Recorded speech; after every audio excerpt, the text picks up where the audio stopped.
নমস্কার, আড্ডায় পল্লবীতে আপনাদের স্বাগত। আশা করব আপনারা সকলে খুব ভালো আছেন। আজ আপনাদের সামনে আমার একটি ছোট গল্পের নিবেদন, হরিচরণ। লেখক শরৎচন্দ্র চট্টোপাধ্যায়। সে আজ অনেক দিনের কথা, প্রায় 10-12 বৎসরের কথা। তখন দুর্গাদাসবাবু উকিল হন নাই। দুর্গাদাস বন্দ্যোপাধ্যায়কে তুমি বোধহয় ভালো চেনো না। আমি বেশ চিনি। এসো তাহাকে আজ পরিচিত করিয়া দিই। ছেলেবেলায় কোথা হইতে এক অনাথ পিতৃমাতৃহীন কায়স্থ বালক রামদাসবাবুর বাটিতে আশ্রয় গ্রহণ করিয়াছিল। সকলেই বলিত ছেলেটি বড় ভালো, বেশ সুন্দর বুদ্ধিমান চাকর। দুর্গাদাসবাবুর পিতার বড় স্নেহের ভৃত্য সে। সব কাজকর্মই সে নিজে টানিয়া লয়। গরুর জাপ দেওয়া হইতে বাবুকে তেল মাখানো পর্যন্ত সমস্তই সে নিজে করিতে চাহে। সর্বদা ব্যস্ত থাকিতে বড় ভালোবাসে। ছেলেটির নাম হরিচরণ। গৃহিণী প্রায়ই হরিচরণের কাজকর্মে বিস্মিত হইতেন, মাঝে মধ্যে তিরস্কারও করিতেন। বলিতেন, হরি, অন্য অন্য চাকর আছে, তুই ছেলে মানুষ, এত খাটিস কেন? হরির দোষের মধ্যে ছিল সে বড় হাসিতে ভালোবাসিত। হাসিয়া উত্তর করিত, মা, আমরা গরিব লোক, চিরকাল খাটতেই হবে, আর বসে থেকেই বা কি হবে? এরূপ কাজকর্মে সুখে স্নেহের ক্রোড়ে হরিচরণের প্রায় 1 বৎসর কাল কাটিয়া গেল। সুরো রামদাসবাবুর ছোট মেয়ে। সুরোর বয়স এখন প্রায় 5-6 বৎসর। হরিচরণের সহিত সুরোর বড় আত্মীয় ভাব দেখা যাইত।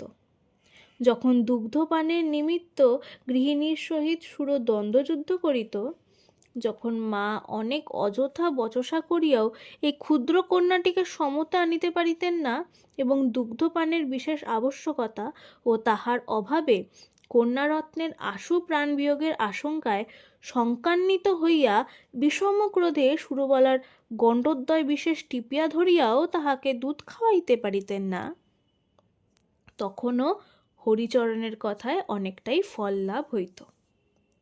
যাক, অনেক বাজে কথা বকিয়া ফেলিলাম। আসল কথাটা এখন বলি, শোনো। না হয় সুরো হরিচরণকে ভালোবাসিত। দুর্গাদাসবাবুর যখন 20 বৎসর বয়স, তখনকার কথাই বলিতেছি। দুর্গাদাস এতদিন কলিকাতাতেই পড়িত। বাড়ি আসিতে হইলে স্টিমারে দক্ষিণ দিকে যাইতে হতো। তাহার পরেও প্রায় হাঁটা পথে 10-12 ক্রোশ আসিতে হইত। সুতরাং পথটা বড় সহজগম্য ছিল না।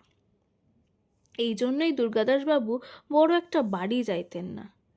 ছেলে বিয়ে পাশ হইয়া বাড়ি আসিয়াছে। মাতা ঠাকুরানী অতিশয় ব্যস্ত। ছেলেকে ভালো করিয়া খাওয়াইতে দাওয়াইতে, যত্ন আত্মীয়তা করিতে যেন বাটি শুদ্ধ সকলেই একসঙ্গে উৎকণ্ঠিত হইয়া পড়িয়াছে। দুর্গাদাস জিজ্ঞাসা করিল, মা, এ ছেলেটি কে গা? মা বলিলেন, এটি একজন কায়তের ছেলে। বাপ মা নেই, তাই কর্তা ওকে নিজে রেখেছেন। চাকরের কাজকর্ম সমস্তটাই করে, আর বড় শান্ত, কোনো কথাতেই রাগ করে না। আহা, বাপ মা নেই, তাতে ছেলে মানুষ, আমি বড় ভালোবাসি। বাড়ি আসিয়া দুর্গাদাসবাবু হরিচরণের এই পরিচয় পাইলেন। যাই হোক, আজকাল হরিচরণের অনেক কাজ বাড়িয়া গিয়াছে। সে তাহাতে সন্তুষ্ট ভিন্ন অসন্তুষ্ট নহে। ছোটবাবুকে মানে দুর্গাদাসকে স্নান করান, দরকার মতো জলের গাড়ু, ঠিক সময় পানের ডিবে, উপযুক্ত অবসরে হুকা ইত্যাদি জোগাড় করিয়া রাখিতে হরিচরণ বেশ পটু।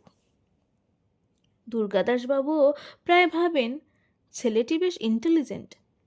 সুতরাং কাপড় কোচান, তামাক সাজা প্রভৃতি হরিচরণ না করিলে দুর্গাদাসবাবুর পছন্দ হয় না। কিছু বুঝি না, কোথাকার জল কোথায় দাঁড়ায়। আমার বোধ হয় সব কথাতেই এটা খাটে। দেখেছ কি, ভালোর থেকে কেবল ভালোই দাঁড়ায়, মন্দ কি কখনো আসিয়া দাঁড়ায় না? যদি না দেখিয়া থাকো তবে এসো, আজ তোমাকে দেখাই বড়ই দুরূহ তত্ত্ব।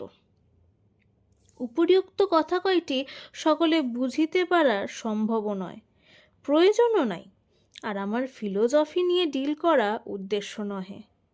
তবুও আপোষে দুটো কথা বলিয়া রাখায় ক্ষতি কি? আজ দুর্গাদাসবাবুর একটা জাঁকাল ভোজের নিমন্ত্রণ আছে। বাড়িতে খাইবেন না, সম্ভবত অনেক রাত্রে ফিরিবেন।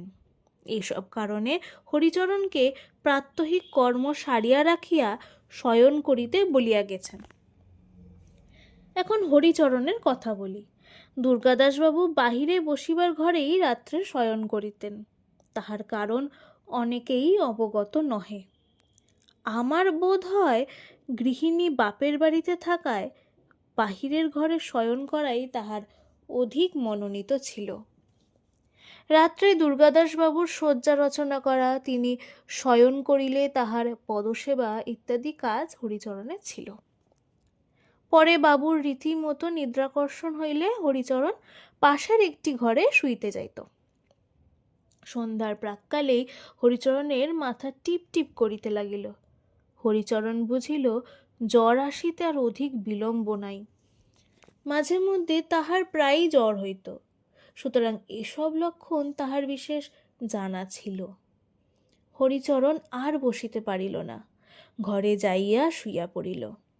ছোটবাবুর যে বিছানা প্রস্তুত হইল না, এ কথা আর মনে রহিল না। রাত্রে সকলেই আহারাদি করিল, কিন্তু হরিচরণ আসিল না। গৃহিণী দেখিতে আসলেন হরিচরণ ঘুমাইয়া আছে। গায়ে হাত দিয়ে দেখিলেন গা বেশ গরম। বুঝিলেন জ্বর হইয়াছে, সুতরাং আর বিরক্ত না করিয়া চলিয়া গেলেন। রাত্রি প্রায় দ্বিপ্রহর হইয়াছে। ভোজ শেষ করিয়া দুর্গাদাসবাবু বাড়ি আসিয়া দেখিলেন শয্যা প্রস্তুত হয় নাই।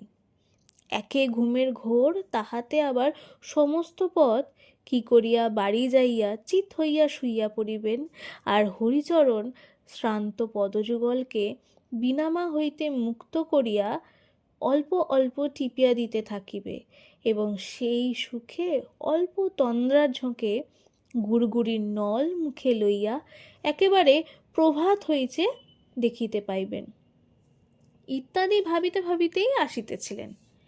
একেবারে হতাশ হইয়া বিষম জ্বলিয়া উঠিলেন।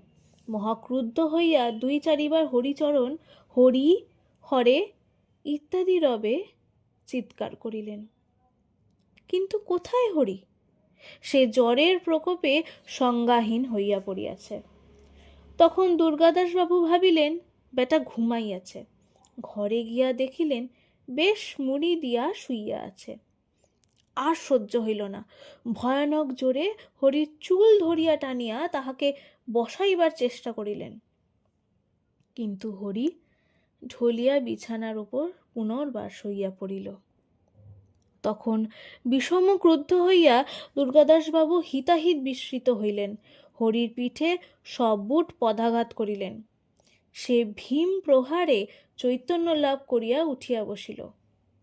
দুর্গাদাসবাবু বলিলেন, কচি খোকা ঘুমিয়ে পড়েছে, বিছানাটা কি আমি করব? কথায় কথায় রাগ আরও বাড়িয়া গেল। হস্তের বেত্রযষ্টি আবারও হরিচরণের পৃষ্ঠে বার দুই তিন পড়িয়া গেল। হরি রাত্রে যখন পদসেবা করিতেছিল, তখন এক ফোঁটা গরম জল বোধ হয় দুর্গাদাসবাবুর পায়ের ওপর পড়িয়াছিল। সমস্ত রাত্রি দুর্গাদাসবাবুর নিদ্রা হয় নাই, এক ফোঁটা জল বড়ই গরম বোধ হইয়াছিল। দুর্গাদাসবাবু হরিচরণকে বড় ভালোবাসতেন। তাহার নম্রতার জন্য সে দুর্গাদাসবাবুর কেন সকলেরই প্রিয় পাত্র ছিল। বিশেষ এই মাসখানেকের ঘনিষ্ঠতায় সে আরও প্রিয় হইয়া দাঁড়িয়াছিল। রাত্রে কতবার দুর্গাদাসবাবুর মনে হইল যে একবার দেখিয়া আসেন, কত লাগিয়াছে, কতটা ফুলিয়াছে। কিন্তু সে যে চাকর, তা তো ভালো দেখায় না। কতবার মনে হইল একবার জিজ্ঞাসা করিয়া আসেন জ্বরটা কমেছে কিনা, কিন্তু তাহাতে যে লজ্জা বোধ হয়।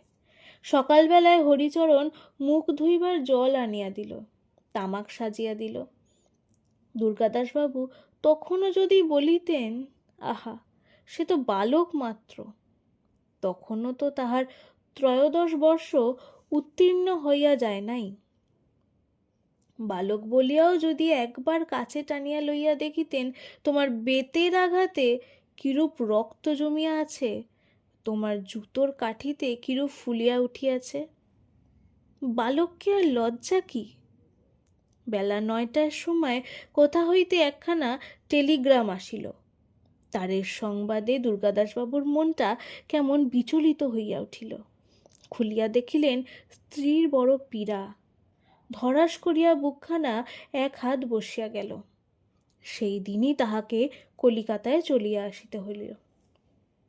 গাড়িতে উঠিয়া ভাবিলেন, ভগবান, বুঝিবা প্রায়শ্চিত্ত হয়। প্রায় মাসখানেক হইয়া গিয়াছে। দুর্গাদাসবাবুর মুখখানি আজ বড় প্রফুল্ল। তাহার স্ত্রী এই যাত্রায় বাঁচিয়া গিয়াছেন, অদ্য পথ্য পাইয়াছেন। বাড়ি হইতে আজ একখানা পত্র আসিয়াছে। পত্রখানি দুর্গাদাসবাবুর কনিষ্ঠ ভ্রাতার লিখিত। তলায় এক স্থানে পুনশ্চ বলিয়া লিখিতা রহিয়াছে, বড় দুঃখের কথা, কাল সকালবেলায় 10 দিনের জ্বর বিকারে আমাদের হরিচরণ মরিয়া গিয়াছে। মরিবার আগে সে অনেকবার আপনাকে দেখিতে চাহিয়াছিল। আহা, মাতৃপিতৃহীন অনাথ। ধীরে ধীরে দুর্গাদাসবাবু পত্রখানা শতধা ছিন্ন করিয়া ফেলিয়া দিলেন।